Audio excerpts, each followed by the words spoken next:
मित्रों, मेरा नाम ठाकुर वीपीसी जयमाजी है और मैं स्वामी विवेकानंद सर्वोदय बेक एजुकेशन कॉलेज महसाणा का प्रशिक्षणार्थी हूँ और मैं बीएड सेम 1 में अभ्यास करता हूँ। तो हमें प्रायोगिक कार्य के भाग रूप में डॉक्टर प्रवीणाबेन पटेल द्वारा मार्गदर्शन दिया गया था, जिसमें मैंने विभाग एमए से ललित कलाओं से प्रवृत्ति नंबर 2 पसंद किया है, जो जागृति फैलाता है। वो आपके समक्ष में पोस्टर रजू करूंगा, आप ध्यान से सुने। तो स्वच्छता और स्वास्थ्य का घनिष्ठ संबंध है। स्वच्छता के अभाव में गंदगी फैलती है। गंदगी रोगों की जड़ है। यदि स्वच्छता संबंधित सतर्कता रखे और उचित स्थान पर ही कुंडा डाले तो स्वच्छ जगत में स्वस्थ का निर्माण हो सकता है, साथ ही स्वस्थ भी रह सकते हैं। तो आप यह चित्र के माध्यम से देख सकते हो। जो अजय ने यह कार्य अजय ने यह छिलका उठाकर वह कूड़ेदान में डाल रहा है। तो एक दिन अजय ने मोहन को अपने जन्मदिन पर बुलाया। मोहन ने उसे उधार में देने के लिए कहानियां की एक पुस्तक खरीदी। उसे रंगीन कागज में लपटा और अजय के घर चल पड़ा। जैसे ही मोहन अजय की गली में पहुंचा, उसके केले का छिलका आ गिरा। छी छी, कितनी गंदी आदत है, सड़क पर छिलका फेंकता है। मोहन मन में सोचा। उसने छिलका उठाया और उधर उधर देखा। कुछ दूरी उसने एक कूड़ेदान दिखा दिया। उसमें छिलका उसने डाल दिया। बहुत सा कूड़ेदान का बाहर फैला हुआ था। वह मक्खियां भी भिनक रही थी और चारों ओर गंदगी फैलती हुई थी। एक और आगे बढ़ा तो मोहन को बड़ी बदबू आई। उसने देखा नालियों में कुंडे के कारण पानी रुका हुआ है। तो मोहन को उसी से बदबू आ रही थी। अब आप दूसरा चित्र देख सकते हो। यह मोहन की माताजी और उनके मित्र आए हुए, जो उनके जन्मदिन पर आए हुए। आप देख सकते हो ये चित्र के माध्यम से। तो मोहन नाक पर रुमाल रखे अजय के घर पहुंचा। वह अजय के और भी कई मित्र आए थे। अजय ने घर पहुंचा, वह अजय के और भी कई मित्र आए थे। अजय ने मोहन को अपनी मां को और पिताजी से मिलवाया। अजय की दादी बीमार थी। मोहन उससे भी मिला।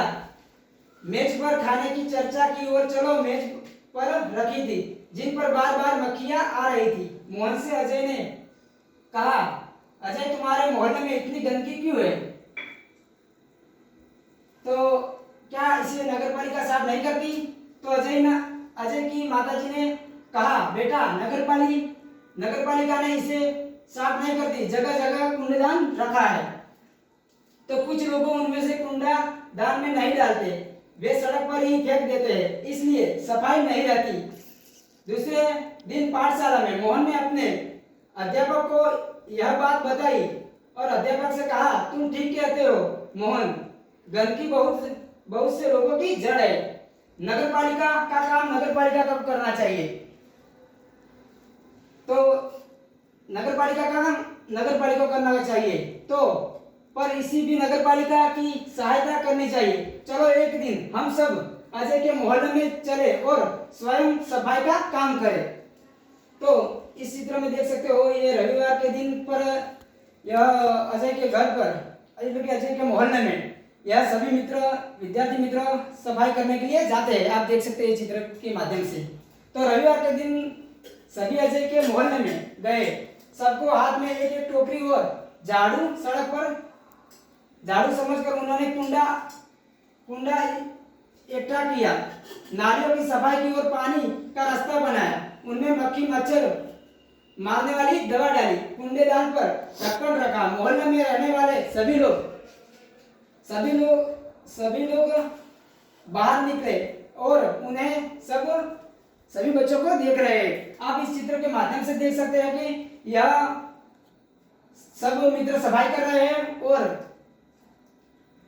पूरे लगन से यह सफाई करने की पूरी कोशिश कर रहे हैं। आप देख सकते हो कि इसके आधार पर हमें यह सीख मिलती है कि हमें यह स्वच्छता रखनी चाहिए। मोहन के मोहल्ले में इतनी ज्यादा गंदगी थी कि अजय ने एक बार वह अपने जन्मदिन पर गया तब उसने यह सब देखा, तब उसको मन में ठान लिया कि हमें यह गलियां स्वच्छ रखनी चाहिए। तो मोहन ने उनके अध्यापक से कहा कि मोहन ने अपने अध्यापक से कहा कि हम रविवार के दिन यह सब सफाई कर देंगे। तो सभी लोग इस चित्र के माध्यम से आप देख सकते हो, सभी लोग रविवार के दिन यह सफाई कर रहे हैं। तो मित्रों, अब मैं आपको स्वच्छता के कुछ चित्र आपके समक्ष रजू करूंगा, आप ध्यान से सुने। मन में रखो एक ही सपना, स्वच्छ बनाना है भारत अपना। 2 अक्टूबर का दिवस हमारा स्वच्छता अभियान का गूंजे नारा। आभार।